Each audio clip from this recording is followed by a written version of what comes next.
Olá, eu sou o Juliano da Líteres. Estamos aqui para mais um conteúdo sobre treinamento online e hoje é sobre a etapa de implantação. Esse é um tema que a gente aborda bastante no nosso blog, mas não esgota nunca, porque em cada empresa é um processo diferente. A cada nova implantação nós temos novos aprendizados, novas práticas e mais conteúdo para compartilhar com vocês. E hoje temos uma convidada, a Sandra Medeiros, que é uma consultora de treinamento, que tem bastante experiência com o treinamento online especificamente. Então, oi Sandra, tudo bem? Para começar, eu quero te perguntar quem é a Sandra? Quem é você na fila do pão? Ei, Juliano, tudo bem? Bom, eu sou a Sandra Medeiros, né? Eu atualmente moro em Vitória, no Espírito Santo, mas eu sou um pouco nômade, já morei em outras cidades do Brasil. E eu sou jornalista de formação, né? Eu me formei em jornalismo na Universidade Católica de Brasília. E em 2008 eu acabei caindo de paraquedas, né, na área de treinamento, começando a escrever roteiros de cursos, né, para cursos online.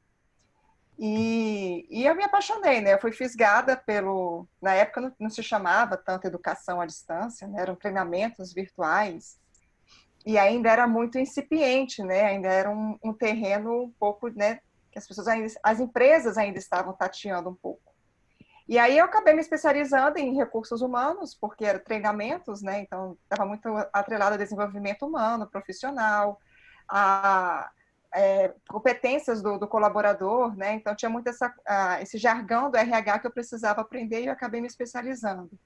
E aí eu fui entrando no assunto, alguns anos depois eu me especializei em educação à distância mesmo, para entender a questão do MEC, regulamentação, referenciais da qualidade, toda essa questão mais acadêmica, né? E aí, atualmente, eu senti a necessidade de me especializar em neuroaprendizagem para poder entender um pouco como, né, como os adultos aprendem, como é que as pessoas aprendem, como é que acontece esse processo de aprendizado mesmo, né, das pessoas. Então, é uma área que eu realmente sou apaixonada. Poxa, que legal. Inclusive, ouvindo você fazer essa apresentação, inclusive, porque eu não conhecia boa parte que você falou, e tem assunto bastante aí para eu buscar novos conteúdos com você, para o nosso blog. Tem sim. Para a gente começar nosso assunto aqui, para falar de implantação do treinamento online, do e-learning nas empresas, a gente precisa definir melhor, né? Nesse nosso mercado é terrível com nomenclatura, né? Então, vamos tentar destrinchar, assim, definir o que a gente está chamando de implantação, né? E o que são essas partes desse processo aí, né? É muito comum, quando eu converso na primeira vez com uma pessoa da área de TI, de educação corporativa, tem uma visão muito de que a implantação é colocar uma plataforma, né? Então, vamos lá, né? O que a gente está chamando de implantação, Sandra? Exatamente. Eu costumo muito, quando eu sou acionada, né? Sempre a conversa começa, Sandra, a gente quer ter educação, a gente quer implementar a EAD aqui na empresa. Ou a gente quer implementar a educação corporativa aqui na empresa, como se educação corporativa fosse sinônimo de educação à distância, né? Então, os termos realmente eles se confundem ainda, né? Que são é uma área relativamente nova aqui no Brasil, né? Nos Estados Unidos já existe há muito tempo. E aí, quando a gente vai explicar, então, como é que é todo esse processo de implantação, né, de uma plataforma de educação à distância, ou de uma educação corporativa que vai ter, onde vai, né, vai ter programas que vão ser online, outros presenciais, outros híbridos, né, híbridos. E aí a gente tenta explicar, então, a questão da educação digital, né, o quanto as tecnologias vão favorecer isso, causa um nó na cabeça das pessoas, né, de quem está nos contratando, me contratando. E aí a gente começa a explicar, né? Olha, para implementar, que eles acham que é simples, né? Eu já tenho um site, Sandra, eu já tenho conteúdo, tenho colaboradores aqui que vão me ajudar, e aí, por onde a gente começa? Né? E aí eles não entendem, por exemplo, que precisa ter uma plataforma, né? Aí eu pergunto, você já tem a plataforma, então? E aí eles falam, não, a gente já tem o site. Eu falo, não, o site da empresa é uma coisa, né? Agora, a plataforma, o ambiente onde vocês vão disponibilizar o conteúdo, né? Vocês já têm? Ah, não sabia que precisava. É diferente do site, né? Então a gente começa Ou da explicando intranet. isso. Em O outros intranet. casos, essa confusão com a intranet ou qualquer outra Isso. Eles ferramenta acham de que a gestão de intranet. documentos. Eles acham que a intranet serve, ou então tem ferramentas eu esqueci, me fugiu o nome agora, mas é repositório de arquivos, né? A Gestão gente de tem, documentos. gestão de documentos, a gente tem um sistema aqui que funciona muito bem. Tem o Aí, SharePoint, tem uma coisa assim. SharePoint, um Drive, entendeu? E aí começa então todo o processo de entender quais são os recursos que a empresa tem, né? Explicar, por exemplo, que o papel da plataforma nesse contexto, né? E aí a gente, então, procura entender. Você vai querer só disponibilizar e o acesso vai ser de quem quiser, a hora que quiser. Ah, não, a gente quer ter um controle. Quem RH adora controlar, né? A gente quer ter o controle de quem acessou, de quem não acessou. A gente quer saber se o colaborador, se o funcionário leu aquele documento ou não, viu aquele vídeo, e se viu até o final, se deixou tocando o play e foi tomar café. Enfim, eles querem controlar, né, tudo, né, o passo a passo do colaborador. E aí a gente acaba reforçando, né? Então, dependendo se é esse, né, se é essa questão, a plataforma vai ser, o tipo de plataforma vai ser fundamental, né, para ajudar justamente. Porque qual é o papel da plataforma nesse contexto? É justamente armazenar, né, ser um repositório desses conteúdos que serão produzidos pela empresa ou que ela vai contratar, enfim. Distribuir esses conteúdos, ou seja, ajudar a organização a disseminar esse conhecimento, né, dentro dela, dentro da organização, e também gerenciar esse conhecimento, né, gerenciar o compartilhamento, gerenciar o acesso, justamente saber quem está acessando, quem concluiu, porque muitas vezes a empresa está montando algo assim para estar atrelado ao programa de avaliação de desempenho, por exemplo. Então, ou o plano de cargo e salário, né? Então, colaborador, para ele subir de nível, ele precisa percorrer essas e essas trilhas de conhecimento. Então, ter esse controle é importante, né? Para saber se o colaborador realmente está capacitado, está habilitado para subir de nível, para ter uma progressão na empresa, ou mesmo avaliação de desempenho, se ele cumpriu aquilo que foi determinado no plano de desenvolvimento individual. Enfim, ter todo esse controle, ter tudo isso amarrado, ter uma plataforma, né, ajuda. E aí eles dão vários nomes, né? Tem o AVA, que é um ambiente virtual de aprendizagem, tem portal, né? Enfim, a nomenclatura acaba variando um pouco, mas assim, o objetivo central de uma plataforma é justamente essa, né? Armazenamento, distribuição, gerenciamento, controle, que, né, as empresas ainda adoram isso.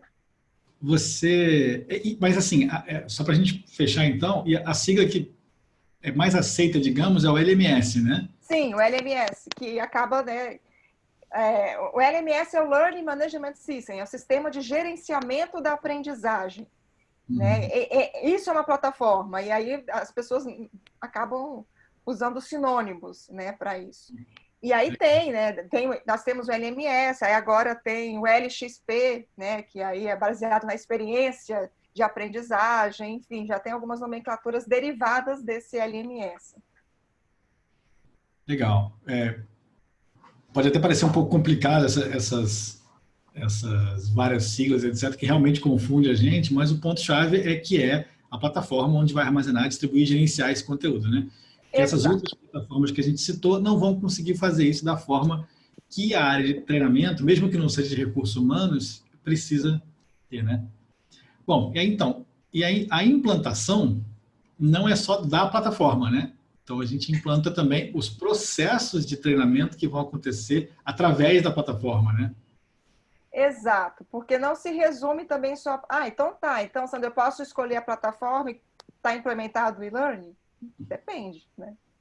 Quando uma empresa me contrata ou entra em contato comigo para sondar, né, ou mesmo querer esclarecimento, a gente acaba fazendo o que a gente chama que é dentro da consultoria, o jargão é etapa de diagnóstico, né? Justamente entender o contexto daquela organização, tá? Então, a gente entender principalmente por que você está precisando de e-learning. Você me contratou porque você disse que você precisa implementar, mas será que você precisa de e-learning? De repente, a sua demanda é outra. E aí o fato é que assim, as empresas, elas geralmente, muitas vezes, elas não sabem nem o que ela quer. Né? A gente até brinca, que às vezes eu chego através do RH, muitas vezes, né? E aí você acaba descobrindo que o RH só me contratou porque a direção ou o conselho da empresa colocou como estratégico ter um e-learning, porque todas as empresas estão colocando, porque está na moda, porque isso, porque aquilo, e aí não sabe direito qual é a necessidade, para quê, qual é o objetivo, né? Para que você quer o e-learning? O que esse e-learning, o que essa plataforma vai ajudar na empresa, vai trazer de resultado para o negócio, vai trazer de resultado para a aprendizagem. E aí a gente acaba, então, conversando, trocando, entendendo e explicando que o próprio processo de aprendizagem em si, né, ele demanda muito mais do que uma plataforma. Tem que ter processo, tem que ter gestão, tem que ter acompanhamento e tem que ter a produção de um conteúdo que seja realmente atrelado àquilo que o colaborador precisa se desenvolver. Né? Não é simplesmente pegar qualquer conteúdo, colocar na plataforma e pronto, ok, cumprimos os requisitos, fiz o que o chefe mandou. Né? E não é bem assim. Né? Então, ter uma equipe capacitada e a dificuldade que as empresas têm hoje é justamente entender que é uma equipe multidisciplinar. A gente analisa hoje o cenário, por exemplo, das empresas, é de ter um RH enxuto, né? Um RH que é uma pessoa para o recrutamento e seleção, uma outra pessoa para o famoso DP, né? Um gestor disso tudo e uma pessoa para o T&D, né? Para o treinamento. E aí é isso, né? E aí acha que tá bom, e não tá, né? Para você implementar um e-learning, né? Uns cursos, capacitações online de qualidade e efetivos, né?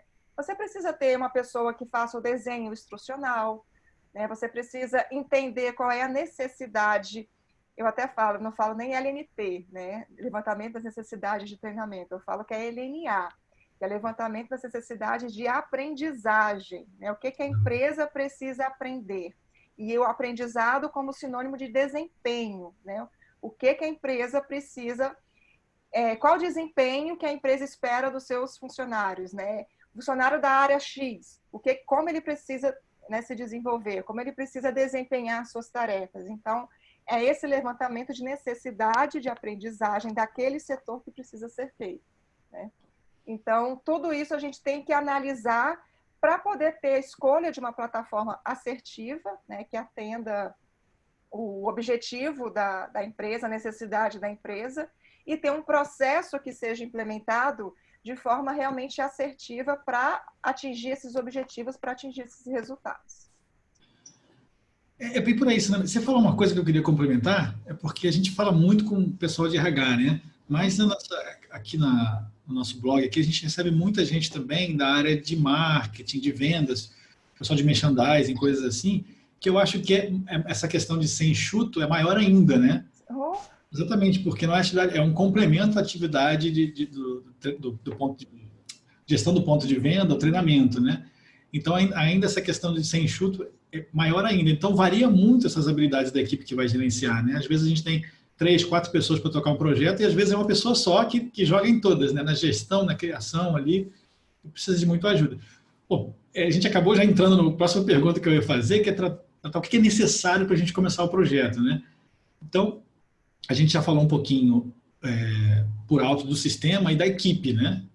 Então, acho que a gente podia, até o assunto, um dos maiores aqui que a gente poderia até transformar em outro webinar, mas é a produção do conteúdo, né? Você deu já uma pontinha do assunto com o levantamento de necessidades, até com essa nova abordagem muito interessante, sabe? Então, mas com relação à produção do conteúdo, né? Como é que a gente começa a pensar nisso?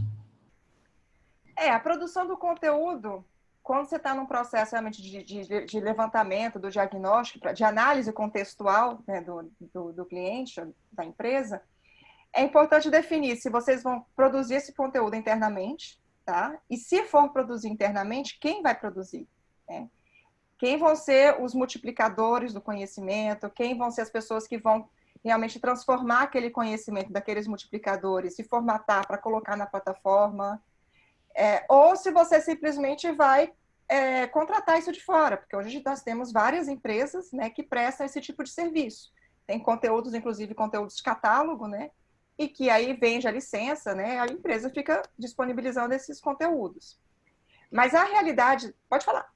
Deixa eu fazer só uma observação, que eu acho que é uma coisa que costuma dar confusão. Quando a gente fala em conteúdo, a gente está juntando vários tópicos, né?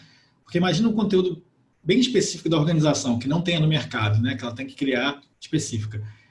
quando a gente está falando de conteúdo, a gente está falando de duas partes. Uma do conhecimento mesmo, que muitas vezes vem de um especialista da organização ali, e depois a gente dá um tratamento nesse conteúdo, né? Que é tanto uma abordagem pedagógica quanto uma transformação em mídia digital, né? Estou tentando decompor isso, né? Então, a gente falando assim, muitas vezes o pessoal se confunde, né? Então, para um conteúdo sob medida, vamos imaginar uma produção internamente. Uma pessoa de treinamento vai desenvolver um conteúdo. Ele vai trabalhar em parceria com o colega que tem esse conhecimento, né? Para extrair dele essas informações. Muitas vezes esse conteudista, está nesse papel de conteudista, ele não tem experiência em treinamento, nem presencial, né? Então ele talvez ele passe uma bola com toda boa intenção, mas passe uma bola meio quadrada, até porque geralmente é bem técnico, né? Então essa pessoa tem que pegar essas informações e dar uma tratada, né? E aí o que você estava falando, em alguns casos você pode esse tratamento pegar de fora, né? Ou talvez na equipe tem alguém que ou tem essa habilidade ou desenvolveu essa habilidade, né? Tem muita gente hoje dessa área de treinamento se especializando em design institucional, né? Sim. Que é uma das suas áreas, né, Sandra? Isso. Mas que é a área é a área de conhecimento que lida com essa parte específica de preparar o conteúdo, né? Exato. Exato.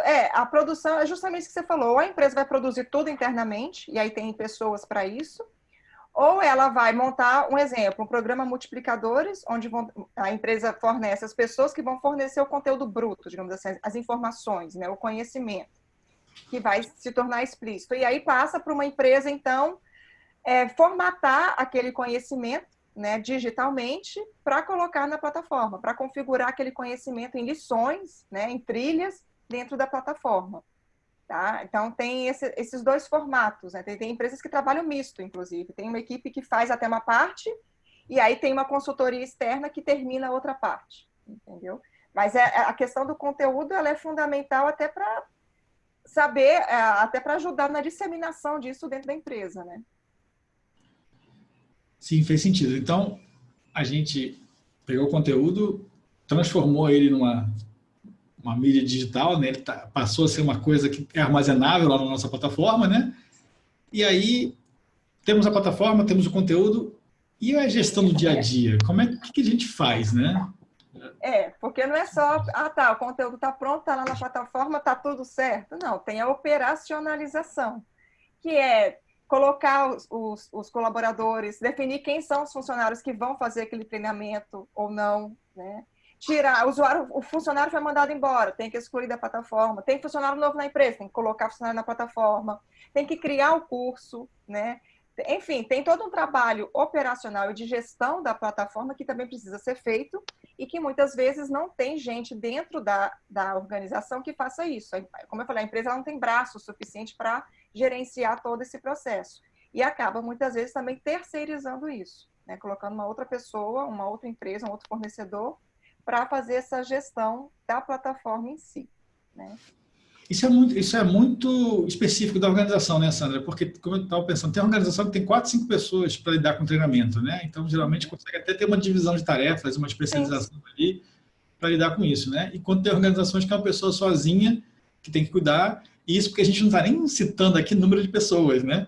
Porque pega projetos que, assim, tem gente de 80 colaboradores e tem 10 mil, 20 mil, assim, esses casos, geralmente, quando a gente vai para trade marketing, né, que você vai para uma coisa, ponto de venda, uma coisa que se multiplica, né? Então, chega 30 mil pessoas, né?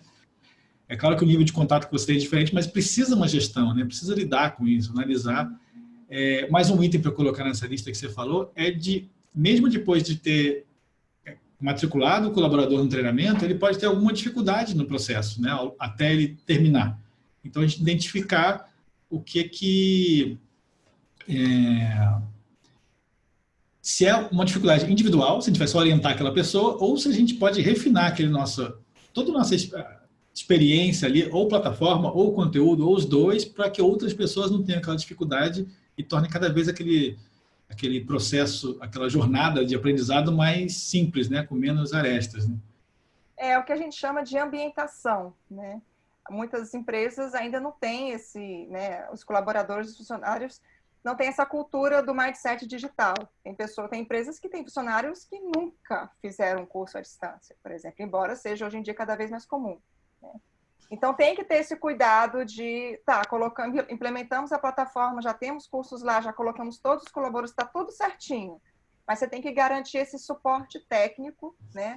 Justamente para garantir que o colaborador se sinta familiarizado com aquele novo ambiente, né? E familiarizado também com o novo processo de ensino e aprendizagem que está dentro da organização.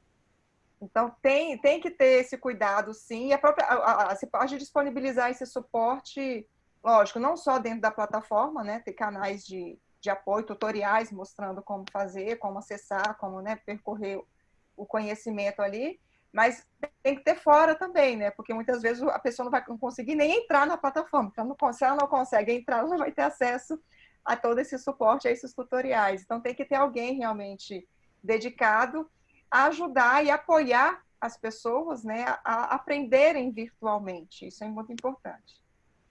E a gente tem casos, às vezes, na mesma organização, de áreas que a gente consegue enviar um e-mail comunicando que começou o processo e tudo flui muito bem, e outras áreas que a solução foi muito de dividir o pessoal em mapear um planejamento mesmo, quem cuidaria de um grupo de pessoas, e algumas pessoas irem pessoalmente e os primeiros contatos serem assim ao vivo. Essenciais. Olha, você coloca o seu nome aqui você coloca a sua matrícula, quando a matrícula essas coisas, tem empresas que fazem lançamento mesmo, sabe? Leva todo mundo para o auditório, sabe? E lá faz aquele show, né? Tipo de apresentação, mostra a plataforma. E eu acho isso até bacana, porque cria um sentimento de, nossa, né? Tem coisa nova por aí. Então, faz um lançamento mesmo de um produto que vai ser benefício para o colaborador. Isso gera até uma motivação dos caras, né, das pessoas quererem realmente entrar na plataforma, ver o que tem ali, né, ver os cursos que tem ali e frisar muito a importância que isso tem para o desenvolvimento dele dentro da empresa, né, para ele sentir parte de que aquilo realmente é algo que está em prol dele, está a favor dele, né? Então, essa comunicação, definir como vai ser a divulgação, como vai ser o suporte, tudo isso também tem que estar nesse projeto de implementação. O projeto de implementação, como você falou, né? É um processo grande que tem que ser muito bem estruturado, passo a passo, e é demorado, tá? Isso não acontece assim da noite para o dia. A gente tem que levantar os recursos, né? Infraestrutura, recursos, né, pessoais, de pessoas mesmo, recursos financeiros. Tem que ser feito esse levantamento para definir, então, como vai ser esse passo a passo, para que não gere trauma. Porque se o processo de implementação não é bem feito, você dá um tiro no pé, você tem um efeito contrário, que é justamente achar que a educação digital, que toda essa ideia de plataforma é algo que é ruim, né? E que causa um trauma muito grande nas pessoas. Então, tem que ter realmente muito cuidado. Tem várias empresas que a gente, quando foi implantar, a gente soube que anos antes teve um projeto que acabou, que foi encerrado porque não teve bons resultados, né? Uhum. Mas a gente fala até de outra abordagem também. A gente também já pegou vários casos de empresas que passaram por tantas mudanças estruturais grandes, até em organizações grandes, com fusão, com aquisição, grande mudança em produto, que também tem outra abordagem que é o seguinte, você citou o lançamento, né? Que para alguns casos é interessante. Eu acho que é sempre legal quando a gente faz coisas virtuais, a gente ter algum reflexo, pelo menos no início, físico, né? Uma coisa que apareça. Eu sempre comento com as pessoas que às vezes, sabe, você entra naqueles escritórios que sem divisão, né? Que todo mundo... Uhum. As vaias. Você não vê que as pessoas estão... Se tiver metade das pessoas fazendo treinamento, você não sabe, né? Você não tem... O presencial, ele tem um caráter de evento.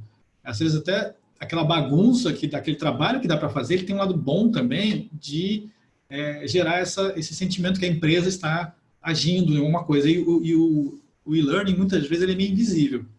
Então, por isso que tem uns casos também, o inverso dessa visão do lançamento grande, que faz sentido para algumas organizações, é fazer o micro-lançamento. É como se fosse uma sucessão de pilotos. Sim. Faz um pequeno piloto, funciona, né? Faz alguns ajustes e vai aumentando os departamentos que participam, exatamente quando você, por qualquer razão, percebe que não cabe naquela organização fazer um grande lançamento, porque sabe que a empresa muda o tempo todo, né?